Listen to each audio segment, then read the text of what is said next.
Good day mga kameme. Ngayong araw po ay masasabi natin confirm talagang buntis po itong si Marjo. At hindi po si Abishag at saka itong si Marjo. Sa anong dahilan po? Unang-unang dahilan po magpapasok na po sila ng 1 month to 1 month and a half po dito sa atin. Mula nang binili po natin sila. Minsan po hindi po sila nag-hit. Kahit nasabi sa atin ay they are about 8 to 10 months old na. Pero palagay natin yun nga, mga 10 months to 11 months old na. Yun po yung unang sign. Hindi po sila talaga nag-hit mula nang dumating dito.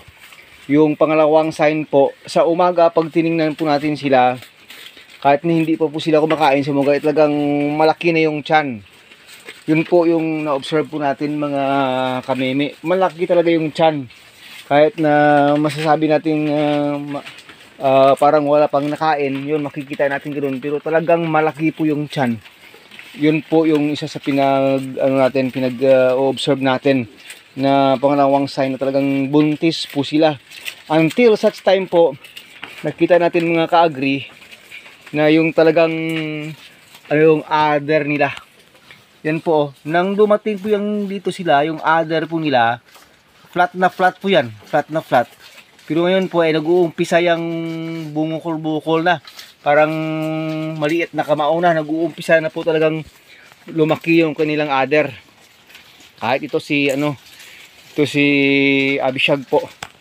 Mapakita natin sa inyo, lumaki talaga yung other nito. Sandali po. Lumaki po yung other talaga niya. Ay mahirap. Yan yung pangatlong sign na nakita natin na mako-confirm natin talagang buntis po sila. Yan po. Pakita natin sa inyo yan po.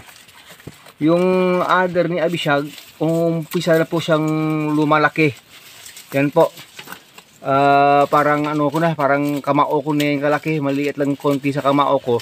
Kasi nang dumating po yan dito, flat yan eh. Yan po. Pero kung makita niyan po, umusbong na po talaga.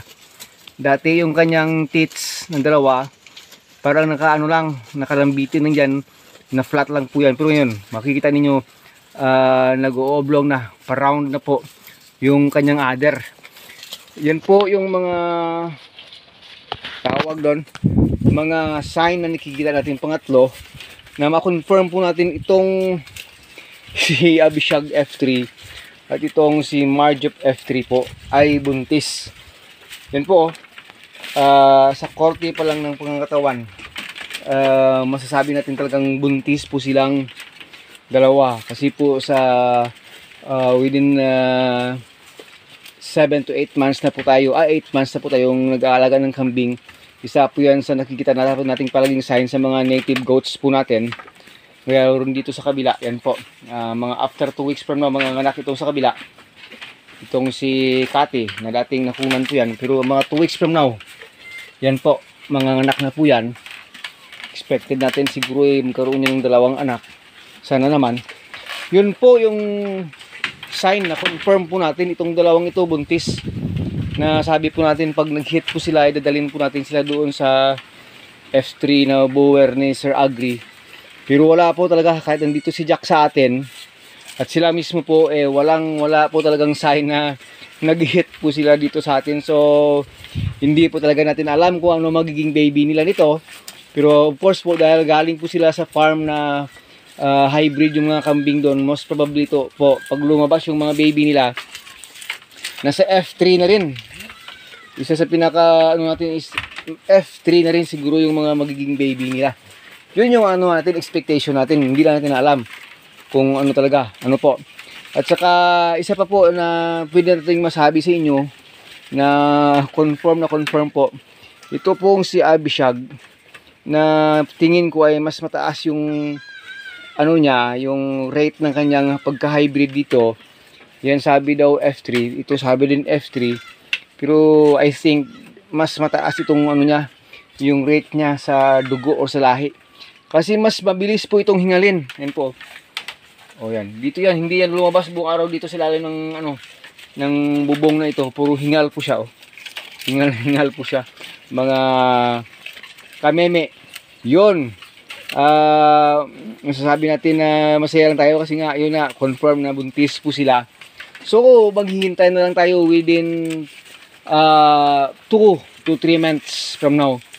Mahaba na po yun, 2 to 3 months, February, March. Pwede siyang manganak April. Itong dalawa pwedeng manganak April or first week of May. Estimate lang po natin yan kasi hindi natin alam talaga kung kailan po talaga sila nasampahan. Kasi po pag umpisa na kasing lumaki yung adder talaga na nag full grown na yung adder ng ating mga does po kasi within 1 month pwede siyang manganak eh. Papasok po to po talaga ng 4 months pag masyadong malaki na. Gaya na po nito. Ito ay nasa 4 months and a half na. Yung adder niya po, yan po, kasi kay native po ito siya. Pero ano na po siya talaga? Tawag doon, full grown na talaga yung kanyang dede. Na masasabi nating matigas na may gatas na po talaga.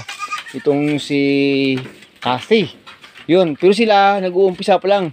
Mga napansin pa po lang po natin yan mga 5 to 6 days from now. Papasok pa lang ng 6 week na na lumaki ng konti na yung kanilang adder. So ibig sabihin po may isang week pa hanggang 2 weeks from more pa pwede nang lalaki talaga ng lalaki yung adder niya. Masasabi na po natin papasok na siya ng 3 months old, more than 3 months na ito silang buntis. So yun po na confirm po talaga natin, napakita na natin kay Sir Agri ito. Sabi niya buntis talaga yan pag ganyan. Kahit hindi natin na alam kung nasampahan o hindi sa pinanggalingan. Kasi simula po ng pagdating po nila ditong dalawa nito, ito po, imbes na pumayat po hindi eh, mas lalong lumaki, mas lalo silang tumaba, mas lalo po silang naging masiba sa pagkain. Kaya sabi ko eh, pag ganito walang chance itong maging payat itong mga kambing nito. Kasi ang lakas po nila kumain talaga at mas lalo silang lumaki at tumaba. Yun pala po ay dala yun ng kanilang pagkabuntis, mga ka-agri. So yan, sinishare lang natin sa inyo, masaya po tayo, confirm pong itong dalawa ay buntis. Ibig sabihin, padami yung ating dito, kambing dito. Kakabigay ko lang yun, oh. Naghahanap na naman yung additional napier. May konting napier pa tayong dito. Na-chop lang natin into 4 slice. Yan po, talagang gustong-gusto nila ito. Ay nakusiba talaga. Pero busog na yan. Busog na po talaga yan. Kasi ang dami ko nang binigay na kumpay sa kanila mula kanilang umaga. Pero talagang naghahanap talaga pa. O dito na ako dalaan sa kabila. Para okay O yan. Ayan. Yan po. Talagang siba nila ni Marjok. So yun mga ka-agri. Thank you so much. Sinishare natin sa inyo yung mga signs na confirm po talagang buntis po itong dalawa. Uko na rin doon sa mga na-experience natin at saka na-observe po natin sa kanilang dalawa mga kameme. Yan po. Yung ating F3 Abishag and F3 Marjok. Maraming salamat. Hindi po natin masyadong patagalin itong video natin. Kasi mamaya-maya po konti, 3:30 PM na, in the afternoon na. Maya-maya po konti ay titipunin na natin lahat yung mga goats natin doon sa labas. Mula doon kasi nga train po silang umuwi na pag 3:30 to 4 PM. Andiyan lang sa labas yung iba, si Kidlat. Yung ibang natin doon sa kabila, nasa nasa contained area doon, kaya hindi din sila makakalabas doon. Pero doon, umiiyak-iyak na sila doon. Gusto na talagang umuwi noon. Kasi sigurado, pag pumatak po ng 2 PM, busog na po kasi yung mga kambing. So talagang uuwi na mga ka-agri. Yung ibang kambing ko dyan sa labas, kanina pa sana gustong pumasok pero hindi ko lang pinapayagan. Kasi gusto kong ma-attain talaga nila yung fullness ng kanilang pagkabusog ngayong araw. Kasi papunta na po tayo ng dry season. Painit yung panahon. Pero dito sa atin siyempre malamig pa rin kasi nga puro po tayo kahoy sa labas. Kahit noon time dito mainit pag tinamaan ka ng sinag ng araw sa noon time. Pero pag nasa ilalim ka po ng kahoy, malamig pa rin yung ating temperature. So maraming salamat. This is once again your friend Agritechnics TV po. Bye bye na. Pinakita na natin sa inyo yung kalagayan ng ating kambing na ngayong araw po ay masasabi natin confirm na talagang buntis sila. Dito si Box sa labas, humiga na. Yan po, mainit yung sinag ng araw po, hindi po siya naiinitan kasi nga native na native yan. Malaki na yung anak niyan. 2 months old na yung anak niyan. Magto 2 months old next week. Si Kidlat sa labas. Pakilala rin sa inyo si Kidlat. Si Kidlat po ay babae yan. Pero ang ganda ng pagkalaki ng katawan ng baby Kidlat nito. Ito yung anak niya. Yun yung nanay niya, oh. Pumasok na nga, oh. Ito yung baby na. Magiging 2 months yan sa next week. Pero yung ano niya, pagkalaki ng kanyang katawan, nako, ganda. Malapit na po siguro mga 15 kilos to. More or less. Ganyan pa lang kaano, pero mahaba po siya. Maganda po yung hubog ng kanyang katawan kasi nga maganda yung kanyang nanay. Ito yung kanyang nanay, mga 25 to 30 kilos siguro may bigat ito. Ito rin, sa simula at sa pool na nanganak po ito, mga ka-agri, native po ito siya. Pero parang tingin ko upgraded kasi hanggang ngayon hindi po talaga lumiliit yung katawan. Kahit na may anak po siyang ito na masiba sa pagdede sa kanya. Pero yung katawan niya, hindi po ito lumiliit. Hindi po ito pumapayat. Kaya nga sabi ko, pwede siyang mag-hit. Kahit ngayon na pa, pwede na siyang mag-hit. Carry pa rin. Kasi ang ganda po ng kanyang katawan. Malusog at malusog po siya talaga mga kameme. Tingnan niyo naman ang ganda. O yan. O hindi niyo room yan. Hindi niyo room yan. Dito kayo sa kabila. O siya. Maraming salamat. Wait na natin yung ibang mamaya ha. So yan po. Si Baby Kidlat. Ganyan po siya kalaki. Ganyan po sa kalaki si Baby Kidlat. Ang ganda po ng kanyang katawan. Ito yung nanay niya sa ilalim. Yan o. Yan. Nanay niya itong tabatsoy na ito. Na hindi ni minsan pumayat nang dumating yan dito sa farm ko. Papasok pa lang po ng 7 months yan dito sa farm. Pero minsan po hindi yan lumiit. Mas lalo pang lumak ito. Yung nanay niya, o sige. Sige baby, o yan. Ayan po. Happy to share to you lang. Yan po, hindi mo akalaing magto 2 months old pa lang. So sobrang ganda ng kanyang katawan. Sabi ko nga, more on native. Pero yung dating po nito kasi upgraded na talaga ito yung anak niya.